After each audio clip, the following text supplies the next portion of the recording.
شروع کرتے ہیں اللہ کے بابرکت نام سے جو انتہائی عالی رتبہ اور بہت جلیل القدر ہے۔ سب تعریفیں میرے رب العزت کے لیے ہیں۔ الصلاۃ والسلام علیکہ یا سیدی یا رسول اللہ صلی اللہ علیہ وآلہ وسلم۔ سکیری اردو ٹیلز کے معزز ناظرین کو السلام علیکم۔ آئی ہوپ میرے سبھی لسنرز بالکل ٹھیک ہوں گے، اور آج کی سٹوریز شروع کرنے سے پہلے ہمیشہ کی طرح آپ نبی کریم صلی اللہ علیہ وآلہ وسلم پر درود و سلام پڑھیں، ان سے محبت کریں اور پیار کریں، اپنے بچوں کے دلوں میں ان کی محبت ڈالیں، کیونکہ ایمان کا لازمی اور اہم جز نبی کریم صلی اللہ علیہ وآلہ وسلم سے محبت اور ان کی زندگی کے مطابق زندگی گزارنا ہے۔ اس چینل کو بھی زیادہ سے زیادہ سپورٹ کریں، کیونکہ چینل کی ہاف انکم میں آپ نبی کریم صلی اللہ علیہ وآلہ وسلم کے نام کی اور ان کے صحابہ اور ان کے آل کے نام کی مستحق لوگوں کو دیا کرتی ہوں، اور نیکی کے اس کام میں آپ بھی اپنا حصہ ڈال سکتے ہیں چینل کو سبسکرائب کر کے، سپورٹ کر کے اور لائک کر کے اور کمنٹ کر کے۔ اور ایک اور چیز میں آپ کے ساتھ شیئر کرنا چاہتی ہوں، کل میں ایک سٹوری دیکھ رہی تھی ایک چینل کے اوپر، آئی تھنک ARY نیوز کے اوپر، وہ کسی بیگم مبارک بیگم کی حویلی تھی۔ تو اس میں جب میں نے وہ دیکھنی شروع کی تو مجھے شروع میں اینکر جہاں کھڑی ہوئی اس حویلی کے متعلق کچھ بتا رہی ہے، تو میں نے اس کی بیک سائڈ پر دیکھا کہ جو دروازہ تھا وہ خود بخود کھل رہا تھا۔ میرے خیال سے اس چیز کو کسی اور نے ابھی تک نوٹس نہیں کیا، اور وہ لنک میں آپ کے ساتھ شیئر کروں گی، ریئل ہانٹڈ کلپ جو کہ میں نے ایک یوٹیوب چینل سے لیا ہے، اور اس کے پیچھے وہ جو دروازے کا خود بخود کھلنا اور ادھر کوئی بھی نہیں ہے، اور نہ ہی کوئی اندر سے باہر آیا اور نہ ہی کوئی باہر سے اندر گیا، تو وہ بھی کلپ آپ کے ساتھ الگ سے شیئر کروں گی سٹوری کے اینڈ میں، آپ اس کو ضرور دیکھیے گا، یا سٹوری کے اینڈ میں کروں گی یا اس کا الگ سے ایک شارٹس میں لگاؤں گی، اور آپ سب لوگ اس کو خود ہی دیکھیے گا اور پھر فیصلہ کریے گا کہ کیا یہ ریئل ہے، اور اگر یہ ریئل ہے تو پھر یہ کیا چیز ہے۔ تو شروع کرتے ہیں آج کی خوفناک کہانی۔ آپ سب لوگ جانتے ہوں گے کہ اسلام آباد کا ایک فیمس ہوٹل جو کہ اب بند ہو چکا ہے، جس کا نیم منال ریسٹورنٹ ہوٹل ہے وہ، اور اس کے متعلق میرے ساتھ ایک سٹوری شیئر کی ہے میرے ایک لسنر نے، جو کہ اسلام آباد F1 کے علاقے میں رہتے ہیں، اور میرے بھائی کا نام وہ بتانا نہیں چاہتے۔ وہ کہتے ہیں کہ اس ہوٹل کے جو مالک کی کہانی ہے، اس کی اصل زندگی کی میں آپ کے ساتھ شیئر کرنا چاہتا ہوں، کیونکہ وہ میرے فرینڈ کے فرینڈ ہیں، اور انہی سے مجھے اس کے متعلق پتہ لگا۔ ہوٹل جو کہ اب بند ہو چکا ہے، ایک ایسا ہوٹل جس کے متعلق باہر کے ملک تک بھی لوگ اس کے کھانے کی تعریف کرتے ہیں، اس کی خوبصورتی کی تعریف کرتے ہیں۔ یہ ہوٹل کیوں بند ہوا، در حقیقت اس کے پیچھے کیا کہانی ہے، میں آپ کو بتاؤں گا۔ بھائی یہ کہتے ہیں کہ اور یہ جو ہوٹل ہے یہ انتہا سے زیادہ خوبصورت اور اس کا کھانا بھی بہت اچھا ہے، لیکن اس کی اصل حقیقت آج میں آپ کو بتاؤں گا۔ تقریباً 2 سال سے اس ہوٹل کے اندر خوفناک واقعات شروع ہو چکے تھے۔ جو اس ہوٹل کے ریسٹورنٹ میں رہتے تھے ان کے ساتھ بہت سے واقعات پیش آنے لگے تھے، اور اس چیز کو وقتی طور پر دبا دیا گیا، اور اس کے دبانے کی وجہ یہ تھی کہ کہیں ہوٹل کی جو اتنی زیادہ یہ فیمس ہوٹل ہے اس میں کمی نہ آئے اور ہوٹل کو بند نہ کرنا پڑے۔ لیکن جو وہاں کے ورکر تھے انہوں نے مالک کو یہ بتانا شروع کر دیا تھا کہ ہوٹل میں بہت سے لوگ اس چیز کی شکایت کر رہے ہیں کہ ہوٹل کے اندر کمرے میں کچھ عجیب و غریب پیرانارمل ایکٹیویٹیز شروع ہو چکی ہیں۔ یعنی کہ اس میں سب سے پہلی جو کام تھا وہ یہ تھا کہ رات کے ٹائم جب لوگ اس ریسٹورنٹ کے رومز میں سوئے ہوتے تھے تو وہاں پر اچانک سے کوئی ان کے اوپر سے بلینکٹ چادر کو کھینچتا تھا، اور جب وہ دیکھتے تھے تو ایک عورت سامنے کھڑی ہوتی تھی، اور وہ عورت ہنس رہی ہوتی تھی۔ دیکھتے ہی دیکھتے وہ عورت آگ کا ایک شعلہ بن کر کمرے سے باہر نکل جاتی تھی، اور یہ واقعات مختلف لوگوں کے ساتھ ہوئے۔ ملٹیپل لوگوں نے ایک ہی چیز کو بار بار بتایا، اور وہ لوگ مختلف شہروں سے اور کچھ مختلف ملکوں سے تعلق رکھتے تھے۔ جب مالک تک یہ خبر گئی تو وہ پریشان ہو گیا۔ کچھ ورکرز نے یہ کہا کہ ہمیں کالے جادو کے معاملات لگتے ہیں، آج سے پہلے ایسا کبھی نہیں ہوا۔ ہوٹل کے مالک نے ایک عالم کو بلایا اور اپنے ہوٹل کا وزٹ کروایا۔ عالم نے 2 سال پہلے یہ چیز ان کو بتا دی تھی کہ اس ہوٹل کے اندر کالے جادو کے معاملات جنم لے چکے ہیں اور ہوٹل کے اوپر یعنی کہ غیر مرئی مخلوقات کا بسیرا ہو چکا ہے۔ جب کسی جگہ پر غیر مرئی مخلوقات ہوتی ہیں اور وہ آپ کو اتنا زیادہ نقصان نہیں دے رہی ہوتی، اگر اس جگہ کے اوپر کالا جادو ہو جائے تو وہ نقصان ڈبل ٹرپل ہو جاتا ہے۔ آپ کا ہوٹل جو کہ ایک پہاڑی کے اوپر ہے اور ادھر آلریڈی ایسے مخلوقات کا بسیرا ہے جس کی وجہ سے اب وہ زیادہ ایکٹیو ہو گئی ہیں اور آپ کے ہوٹل کو نقصان دے رہی ہیں۔ آپ اس ہوٹل کو بند کر دیں یا اس کا کوئی علاج کروائیں۔ اگر اس کا کوئی توڑ اور علاج کریں گے بھی تو یہ پھر بھی چلنا ناممکن ہے۔ ہوٹل چونکہ بہت بڑا ہے اور اس کے ہر حصے میں ہزاروں کی تعداد میں جنات اور موکل بھیج دیے گئے ہیں۔ آپ کا کوئی مخالف حاسد آپ کے ہوٹل سے جل چکا ہے اور اب اس ہوٹل کے بند ہونے کا ٹائم آ چکا ہے۔ اس کے مقابلے میں ایک اور بڑا ہوٹل بنے گا جس کو دیکھ کر آپ حیران رہ جائیں گے اور وہی آپ کا دشمن ہوگا۔ یہ بات ہوٹل کے مالک نے بالکل جھوٹ سمجھی، آئی گئی سمجھی اور کہا کہ ایسا نہیں ہو سکتا۔ ہاں یہ ضرور ہو سکتا ہے کہ قرآن پاک میں جنات کا ذکر ہے، یقیناً جنات تنگ کرتے ہوں گے، تو اس کے متعلق اگر آپ مجھے کوئی حل بتا سکتے ہیں تو مجھے بتا دیں۔ جس پر انہوں نے کہا کہ اس کا کوئی حل نہیں ہے، اس کا حل یہی ہے کہ تم قرآن پاک کی تلاوت لگایا کرو ریسٹورنٹ کے اندر اور ہوٹل کے اندر، صبح کی شروعات اس چیز سے کرو۔ اب اس نے یہ کی یا نہیں کی یہ تو ہم نہیں جانتے، لیکن ہوٹل کے مالک نے یہ چیز اپنے دوست کو بتائی کہ میں نے اس چیز کو بالکل نہیں مانا اور آج 2 سال کے بعد میرے ہوٹل کو بند کر دیا گیا۔ اچانک سے ایسے واقعات نے جنم لیا جن کے متعلق ان کو اگنور کرنے کا میں سوچ بھی نہیں سکتا تھا۔ ہوٹل میں عجیب و غریب واقعات ہونے لگے جن میں ایک عورت کا نظر آنا، ملٹیپل لوگوں کی ایک ہی بات بتانا، ہوٹل کے کیمروں کے اندر بھی عجیب و غریب قسم کی چھیڑ چھاڑ کا ہونا، کبھی کیمروں کو بند کر دینا، کبھی کیمرے کے اندر ایک ایسی پرسرار چیز کا نظر آنا اور پھر اس کا غائب ہو جانا، کھانوں کے ذائقے خود بخود بدل جانا، ان میں گندا ذائقہ آنا، لوگوں کا کھانے سے نفرت کرنا، اور جہاں تک کہ ایک آخری بات یہ تھی کہ اب ہوٹل کو بند کر دیا گیا۔ ہوٹل ابھی تک تو ہمیشہ کے لیے بند ہو چکا ہے۔ ہوٹل کے اوپر آئی تھنک وہ کہتے ہیں کہ کوئی کیس چل رہا ہے، لیکن اس ہوٹل کو بند کرنے میں سب سے بڑا کردار کالے جادو کا ہے۔ کالے جادو کے اس مونال ریسٹورنٹ کو، اس ہوٹل کو بند کر دیا گیا اور اب شاید وہ ہمیشہ کے لیے بند ہو جائے۔ کالا جادو، حسد کی نظر بد انسان کو کسی کے قابل نہیں چھوڑتی۔ بہت سے لوگ ہیں جو کہ اس چیز پر یقین بالکل نہیں کرتے اور اس کو معمولی بات سمجھتے ہیں۔ جس کے پاس بہت زیادہ پیسہ آ جائے تو اس کا دماغ بھی تھوڑا خراب ہو جاتا ہے، اس لیے کہ وہ ان سب چیزوں کو خرافات سمجھ کے اگنور کر دیتا ہے، لیکن در حقیقت اس کے اوپر کالا جادو ہو رہا تھا۔ اس ہوٹل کے مالک کے مطابق اس کے گھر میں بھی کچھ عجیب و غریب واقعات پیش آئے تھے۔ ایک عورت کا نظر آنا جو کہ ان کے اوپر سے بلینکٹ کھینچتی تھی اور پھر اس کے بعد خوفناک ہنسی ہنستی تھی، اور دیکھتے ہی دیکھتے وہ عورت آگ کا شعلہ بن کے کمرے میں غائب ہو جاتی تھی۔ جب مالک کے گھر میں یہ بات ہوئی اور اس ٹائم تک بہت دیر ہو چکی تھی، ہوٹل کو بند کر دیا گیا تھا اور اب اس کے ہاتھ میں کوئی حل نہیں تھا۔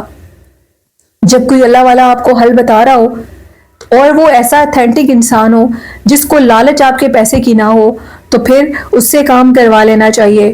اور دوسری بات یہ کہانی تھی جو کہ انہوں نے میرے ساتھ میرے بھائی نے شیئر کی۔ ایک چیز میں اپنے پاس سے یہ بھی ایڈ کرنا چاہتی ہوں کہ کچھ لوگ کہتے ہیں کہ ہمارا کام فری میں ہو، فری میں ہمیں کچھ نہ کچھ پتہ لگے، تو فری میں ایسا کچھ نہیں ہوتا۔ ان کاموں کے لیے پیسے لگانے پڑتے ہیں، کیونکہ کوئی بھی آپ کا کام اتنا سخت کالا جادو ہو کسی پر اور ان چیزوں کو آپ سے ہٹانے کے لیے اس نے اپنی جو بھی چیز ہوتی ہے آپ سے لینی ہوتی ہے۔ دیکھیں ہم مزدوروں کو ان کی مزدوری دیتے ہیں اس لیے کہ وہ مزدوری کرتے ہیں، کام کرتے ہیں۔ اسی طرح جس طرح جو شخص بلیک میجک کا یا وہ اسیب کا پوزیسڈ ہو جائے تو اس کو ہٹانے کے لیے بھی جو انسان محنت اور کوشش کرتے ہیں ان کی بھی مزدوری ہوتی ہے۔ ہاں وہ شخص اتھینٹک ہو اور آپ کو اس کے علاج سے آرام بھی آ رہا ہو اور وہ اپنے پیسے آپ سے طلب کرے تو وہ غلط نہیں ہے اور اس کو پیسے دینے چاہیے۔ اگر آپ اس کو پیسے نہیں دیں گے تو پھر آپ اس کے ساتھ زیادتی کریں گے۔ اس طرح کا ایک چھوٹا سا کیس میں نے بھی دیکھا تھا اور وہ کسی نے بتایا تھا مجھے۔ ایک فیملی تھی جن کے اوپر بہت شدید کالا جادو تھا، وہ بالکل ایک خوشحال فیملی تھی اور اچانک سے ان کے حالات ایسے ڈاؤن ہوئے کہ ان کے گھر کا جو بڑا سربراہ تھا وہ کینسر کی مرض میں مبتلا ہو گیا۔ ڈاکٹرز کے پاس لے جایا گیا تو ڈاکٹرز کا کہنا تھا کہ تمہارے جو ٹیسٹ ہیں ان میں اگر دیکھا جائے تو تمہیں کوئی بیماری نہیں ہے، لیکن کینسر تمہارے وجود کے اندر سرائیت کر چکا ہے، جبکہ اس کی جو خاندانی ہسٹری تھی اس میں کسی کو بھی کینسر نہیں تھا دور دور تک، اور یہ چیز جو کہ تمہارے اندرونی آرگنز ہیں وہ بالکل ٹھیک ہیں، اور اس کے باوجود تمہاری باڈی کے اندر یہ چیز سر اٹھا رہی ہے۔ تو ڈاکٹر نے کہا کہ ہمیں لگتا ہے کہ تمہارے اوپر بھی کوئی روحانی مسئلہ ہے، تم اس کے علاج سے پہلے کسی روحانی عامل سے چیک کرواؤ۔ اور انہوں نے پھر روحانی عامل کے پاس وہ گئے اور ان عامل نے کہا کہ میں تمہارا علاج کرتا ہوں، لیکن اس کے لیے تمہیں خرچہ کرنا پڑے گا، کیونکہ انہوں نے بھی اپنے علم کو حاصل کرنے کے لیے بڑے انہوں نے جتن کیے ہوتے ہیں، تو وہ اس لیے جتن کرتے ہیں کہ ہر انسان کی پیسے کمانے کے لیے ایک اللہ پاک نے آمدنی کا ایک ذریعہ بنایا ہوتا ہے۔ جو لوگ مخلص ہوتے ہیں اپنے پیشے کے ساتھ اور دل لگا کر کام کرتے ہیں اور اگلے کو بھی وہ آرام دینا چاہتے ہیں، دوائی راحت دینا چاہتے ہیں اللہ کے حکم سے، تو وہ پھر پیسے چارج آپ سے کریں تو اس میں غلط بات نہیں ہے۔ خیر انہوں نے کہا کہ ہم پیسے نہیں دیں گے، اگر ہم نے تو سنا ہے کہ جو بھی اس طرح کے کام کرتے ہیں جن کے علاج سے آرام آتا ہے وہ تو پیسے ہی نہیں لیتے۔ تو انہوں نے کہا کہ تم غلط کہہ رہے ہو، ابھی تم کینسر کی فرسٹ سٹیج پہ ہو، میری بات مانو تو علاج کروا لو، نہیں تو 2 سال کے بعد بھی ادھر آؤ گے، مرو گے نہیں لیکن اس حد تک بیمار ہو جاؤ گے کہ سوچو گے کہ میں کاش اپنا علاج کروا لیتا، آج تو یہ کام شاید 1 لاکھ میں ہو جائے لیکن کل کو 10 لاکھ دو گے بھی تو شفا کی میں گارنٹی نہیں دوں گا۔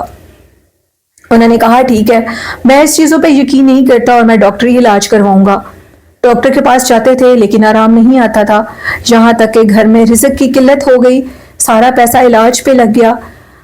توبہ استغفر اللہ، موت نہیں آتی تھی لیکن آرام بھی نہیں آ رہا تھا، وہ اپنے لیے موت مانگنے لگے تھے۔ پھر ان کی مسز نے کہا کہ اب ہمیں ان کے پاس جانا ہوگا۔ تقریباً 1.5 سال کے بعد وہ دوبارہ ان اللہ والوں کے پاس گئے۔ ان کی ڈیتھ ہو چکی تھی جنہوں نے علاج کرنا تھا، اور ان کی جگہ پر اب ان کا بیٹا ان کی سیٹ سنبھال کر بیٹھا تھا۔ شاید وہ بھی اپنے پیشے سے اتنا ہی وفادار تھا جیسے اس کا باپ تھا۔ انہوں نے قرآن پاک، حدیث اور سنت کی روشنی میں ان کا علاج کیا، اور ان کے علاج کے بعد ان کے گھر میں بیٹھ کر انہوں نے ان کا توڑ کیا قرآن پاک کے آیات کے ساتھ۔ ہمیشہ یاد رکھیے گا کہ جب بھی آپ پر کالا جادو ہو تو اس کا توڑ قرآن پاک اور سنت کے ذریعے کریں، جو طریقہ کار آپ صلی اللہ علیہ وسلم نے بتایا ہو اور جو قرآن پاک میں علاج ہو، قرآن پاک کی آیات سے ان کا علاج کریں، کیونکہ جادو کو جادو سے کٹوانا بھی شدید گناہ ہے۔ میں سمجھتی ہوں کہ جادو کو جادو سے کٹوانے سے بہتر ہے کہ انسان موت کے گھاٹ اتر جائے لیکن کالے جادو کا رخ کبھی نہ کرے۔ پھر اس کے بعد انہوں نے جب ان کا علاج کیا تو جس ٹائم ان کا توڑ ہو رہا تھا انہوں نے بتایا کہ ان کے گھر کی تمام جو چیزیں تھیں وہ نیچے گر گئیں، ٹوٹ گئیں، فریج گر گیا، سب کچھ اچانک نیچے گرا، یہاں تک کہ الیکٹریسٹی کا ایک اتنا بڑا بلاسٹ ہوا کہ ان کے گھر کی تمام الیکٹرانکس کی چیزیں جل گئیں، اور اس کے بعد ان کی لائٹس آف ہو گئیں، میٹر خود بخود نیچے گر گیا باہر سے، اور اتنا ظالم سخت قسم کا کالا جادو تھا ان پہ۔ پھر انہوں نے توڑ کروایا اور الحمدللہ وہ انکل بالکل ٹھیک ہو گئے۔ تقریباً 10 سے 12 سال وہ زندہ رہے۔ پھر اس کے بعد وہ ایک طبی موت گئے اس دنیا سے، ان کے جسم سے کینسر ختم ہو چکا تھا۔ ڈاکٹر نے ان کا جب ٹیسٹ کیا تو اس میں کینسر نہیں تھا۔ انہوں نے پھر ان کو منہ مانگے دام میں پیسے بھی دیے، لیکن تب دیے جب کام بالکل اینڈ پہ تھا۔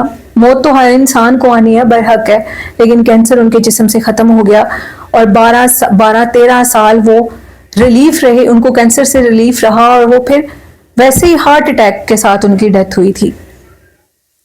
تو یہ ان لوگوں کو جو اتھینٹک انسان ہو، جو لالچی نہ ہو، آپ سے اگر پیسے چارج کر رہا ہے اور گارنٹی سے آپ کا کام کر رہا ہے تو اس کو پیسے دینے میں کوئی دقت نہیں ہے، اس کو غلط مت سمجھیں اور اپنا علاج لازمی کروائیں۔ کالا جادو جتنا زیادہ پرانا ہوتا جائے گا اتنا زیادہ سخت اور پکا ہوتا جائے گا۔ جب آپ کو تصدیق ہو جائے کہ آپ کے اوپر کالے جادو کے ذریعے موکلات پھینکے گئے ہیں تو اس کا علاج لازمی کروائیں۔ بڑھتے ہیں آج کی نیکسٹ خوفناک کہانی کی طرف۔ یہ خوفناک کہانی کراچی ملیر سے میرے ساتھ شیئر کی، اور میری لسنر کا نیم مریم ہے۔ مریم کہتی ہیں بہت عرصے سے آپ کی سٹوری سن رہی ہوں اور آج میرا دل چاہا کہ میں آپ کے ساتھ اپنی سٹوری شیئر کروں۔ مریم کہتی ہیں کہ ہم لوگوں نے ایک سوسائٹی میں گھر لیا اور اس سوسائٹی میں ایک پانی کا پلانٹ لگا ہوا تھا. پلانٹ کے ساتھ ایک خالی پارک تھا. پارک کافی پرانا تھا, ابھی اس کا انہوں نے رینوویشن کا کام شروع نہیں کیا تھا, اور پارک بھی اس کے درخت اتنے بڑے, اس کی جو اندر وہ کوڑا کرکٹ سب کچھ تھا, لیکن اوپر لکھا تھا کہ جلدی اس پارک کو بچوں کے لیے ہم لوگ ریڈی کر دیں گے اور پھر اس پارک میں آپ لوگ آ جا سکتے ہیں, لیکن اندر جانے میں منع نہیں تھا. وہ کہتی ہیں کہ میں اور میری چھوٹی سسٹر پلانٹ سے پانی لینے کے لیے گئے. مریم اور حفصہ ان کی چھوٹی بہن کا نام ہے. اور وہ کہتی ہیں مریم کہ میرے بھائی نہیں تھے, ہم لوگ سوسائٹی میں ابھی بالکل نیو ہی آئے تھے, تو ہم نے ابھی جو گھر میں آ کر پانی دے کر جاتے ہیں وہ ابھی ہم نے فیسلٹی نہیں لی تھی, اور ہم لوگ خود ہی پلانٹ سے پانی لینے کے لیے چلے گئے. اور پلانٹ میں جب ہم پانی لینے کے لیے گئے تو وہ کہتے ہیں کہ ساتھ جو خالی پلاٹ تھا ہمیں ادھر سے عجیب و غریب قسم کی ایک آواز آئی.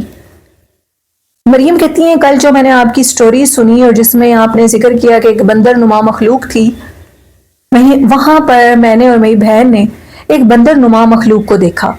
مخلوق اتنی عجیب و غریب اور خوفناک تھی. اس کی ہائٹ جو تھی وہ 5 انچز ہوگی, 5 فٹ ہوگی سوری, اور اس کے جسم کے اوپر سارے بال تھے. وہ ایک برہنہ عورت تھی جس کے جسم کے اوپر سارے بال تھے اور وہ بندر نما تھی, لیکن وہ ایک عورت تھی. ہم نے اس عورت کو دیکھا تو میں اور میری بہن اس قدر ڈرے کہ جو پانی کا کین ہم نے پکڑا تھا وہ ہمارے ہاتھ سے نیچے گرا اور ہم نے دوڑ لگا دی. ٹائم تقریباً مغرب کے بعد کا تھا. ہم لوگ جب اپنے گھر پہنچی تو ہم دونوں بہنیں بخار سے تپ رہی تھیں. دروازہ کھلنے تک ہم نیچے گر کے بے ہوش ہو چکی تھیں, اور جب ہمیں اندر ہوش میں لایا گیا تو ہم لوگ بخار میں تپ رہی تھیں اور کچھ ہوش نہیں تھی. اس قدر بخار تھا کہ ابھی کچھ بتانے کے بھی ہوش حواس نہیں تھے. ہم نے جب اس چیز کے متعلق ہوش میں آنے کے بعد اپنے گھر والوں کو بتایا تو بدقسمتی سے وہ چیز اب ہمارے گھر میں ہمارے پیچھے آ چکی تھی. وہ عورت میرے بابا کو بھی نظر آئی جو کہ ہمارے ڈرائنگ روم کے اندر, بابا جب نماز پڑھ رہے تھے تہجد کی, تو اس کے بعد وہ دیکھتے ہیں کہ وہ جیسے ہی جائے نماز کو تہ لگا کر ڈائننگ ٹیبل پہ رکھنے لگے تو ڈائننگ ٹیبل کی کرسی کی سائڈ سے سرخ لال 2 آنکھیں دکھائی دیں. وہ ایک دفعہ تو گھبرا گئے کہ میرے گھر کے اندر کون جانور گھس گیا. ان کو یہ لگا کہ شاید کوئی ڈاگ وغیرہ ہے, تو انہوں نے آگے ہو کر دیکھا تو ایک عورت تھی جس کے جسم کے اوپر ریچھ کی طرح بال تھے, اور وہ عورت ان کو دیکھ کر بالکل ریچھ کی طرح ہی جمپ مار کر ونڈو کی طرف گئی اور غائب ہو گئی. ابو نے اس چیز کی تصدیق کی کہ تم ٹھیک کہہ رہی ہو, اس چیز کو میں نے اپنے گھر میں دیکھ لیا ہے, اور یہ واقعہ بھی آج رات پیش آیا ہے. اب ہم لوگ کافی ڈرے ہوئے تھے, اور میرے ابو بہت زیادہ عبادت گزار ہیں, وہ ان چیزوں پہ یقین رکھتے ہیں, اور انہوں نے کہا کہ دیر نہیں کرنی چاہیے اور کسی عامل کو بلانا چاہیے. کسی عامل کو بلایا گیا اور انہوں نے اس چیز کو کہا کہ بالکل سچ ہے, آپ کے ڈرائنگ روم کے اندر وہ مخلوق بسیرا کر چکی ہے, اور ادھر سے اس کا جانا ابھی تک فی الحال اس کے مطابق ناممکن ہے. آپ کی بچیوں کو آپ کو اپنے گھر سے کسی اور گھر میں شفٹ کرنا ہوگا, یعنی ان کو ان کی خالہ پھپھو کے گھر بھیج دیں تاکہ میں آپ کے گھر کے اندر اس کا علاج کر سکوں. ابھی وہ مخلوق آپ کی بچوں تک نہیں پہنچی, لیکن وہ مخلوق آپ کے گھر میں انٹر ہو چکی ہے. میرے ابو نے پوچھا کہ اس کے سائیڈ ایفیکٹ کیا ہوں گے, جس پہ انہوں نے بتایا کہ وقت کے ساتھ ساتھ رشتوں میں تنگی, شادی کا نہ ہونا اور رزق کی قلت ہے. ان سب چیزوں سے اگر آپ نبٹ سکتے ہیں تو آپ اپنا علاج نہ کروائیں, اور اگر چاہتے ہیں کہ یہ چیزیں ابھی نہ آئیں اور یہ بالکل شروعاتی دن ہے, ابھی ایک ہی دن ہوا ہے, تو اس کا علاج کروا لیں. جس کے جسم کے اوپر ریچھ نما مخلوق جیسے بال ہوں اور وہ خوفناک مخلوق ہو جو کہ ریچھ نہ ہو اور وہ غائب ہوتی ہو, تو وہ ایک چڑیل ہوتی ہے, اور وہ ایسی قسم ہے جو کہ بچے اور بچیوں کی جان نہیں چھوڑتی. بذریعہ خواب وہ اپنا وار کیا کرتی ہے, اور وہ انسان کو اس حد تک پیرالائز کر دیتی ہے کہ وقت کے ساتھ ساتھ انسان ناکامیوں سے دوچار ہو کر مایوس ہو جاتا ہے. اور ان مخلوقات کو بھی اللہ کا عذاب نازل ہوتا ہے جو کہ انسانوں کو اتنا زر دیتی ہیں. میرے ابو نے فوراً علاج کی حامی بھری اور ان کو کہا کہ آپ علاج کو شروع کریں. انہوں نے پھر علاج شروع کیا, تو ان کے مطابق میرے ابو نے ایک چیز دیکھی. جس ٹائم علاج کا لاسٹ ڈے تھا, مریم کہتی ہیں کہ ابو نے کہا کہ ہمارے گھر میں مجھے محسوس ہو رہا تھا کہ جیسے ہر طرف ایک غلیظ گندی بدبو ہے۔ ایک عورت کی چیخنے کی آواز تھی، وہ کسی اور لینگویج میں بات کر رہی تھی۔ کیا بات کر رہی تھی یہ مجھے بالکل سمجھ میں نہیں آیا، لیکن اس کی خون خوار رونے کی آواز اور عجیب و غریب قسم کی باتوں کی آواز میری سمجھ سے باہر تھی۔ ان عامل صاحب نے جب اس مخلوق کو گھر سے باہر نکال دیا 15 دن کے اندر اندر، تو انہوں نے کہا کہ بھول کر بھی پورے 41 ڈیز اپنے گھر کی ونڈو اور دروازے نہیں کھولنے۔ جیسے میں ان کو بند کر کے جا رہا ہوں، ان کو بند رہنے دینا اور ایک ہی کمرے کو استعمال میں لانا، یہاں تک کہ منع تھا کہ انہوں نے اپنے گھر کا دروازہ بھی نہیں کھولنا۔ اب سختی یہ تھی کہ 41 ڈیز کوئی گھر سے باہر بھی نہیں جائے گا۔ میرے ابو نے مجھے، میری امی کو اور ہم تینوں بہنوں کو آلریڈی ہماری خالہ کے گھر شفٹ کر دیا تھا، اور ابو نے کہا کہ اس سارے کام کے لیے میں اکیلا ہی کافی ہوں۔ میرے ابو 41 ڈیز گھر کے اندر رہے، انہوں نے گھر کے دروازے نہیں کھولے، گھر میں ضرورت کا سارا سامان استعمال کرتے رہے۔ ہمارے ہمسائے جو کہ بہت اچھے تھے، میرے ابو کو چھت سے وہ کھانے کا سامان دیتے رہے، اور ابو نے 41 ڈیز وہ پورا علاج کیا، کیونکہ ان عامل نے کہا تھا کہ پورے 41 دن یہ تمہارے دروازے کے اوپر اور تمہارے ڈرائنگ روم کی ونڈو کے آگے آئے گی کہ کوئی دروازہ کھلے اور میں اندر چلی جاؤں، کیونکہ عملیات کے ذریعے سارے سوراخ ہم نے بند کر دیے ہیں۔ اب ایک ہی حل ہے کہ وہ دروازے کے ذریعے اندر آ سکے، جو کہ ہم اسے آنے نہیں دیں گے۔ 41 ڈیز کے بعد الحمدللہ ہمارا مکمل علاج ہوا اور وہ مخلوق ہماری جان چھوڑ گئی۔ یہ کہانی تھی مریم کی، جو کہ انہوں نے کراچی ملیر سے سینڈ کی، اور یہ تھی آج کی خوفناک کہانی ہے میرے لسنر۔ تو بہت سے لوگوں کے ساتھ